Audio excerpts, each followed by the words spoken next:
Oi, panasnya teriknya apa? Terik semacam ni lah panasnya.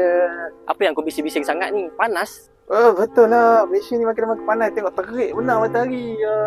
Memanglah, Malaysia memang dah panas. Apa yang kau harapkan Malaysia ni? Sejuk ke masa salji? Ada salji apa semua? Memanglah. Aku kalau boleh harap Malaysia ni turun salji. Dari dulu aku cakap, Malaysia akan turun salji. Susah juga sebenarnya kalau salji ni turun kat Malaysia. Dan kesejukan ni dia boleh membunuh, tahu tak? Betul lah. Salji ni sejuk. Tapi bunuh.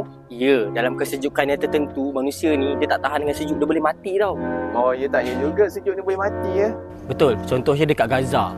Dekat Gaza kan negara perang. Bila negara perang, bila habis perang sekalipun, mereka berhadapan dengan kesusahan dan cuaca yang sejuk. Kita kena bagi diorang selimut dan makanan-makanan panas untuk diorang survive. Sebab kesejukan ni boleh buat diorang mati. Betul lah cakap kau.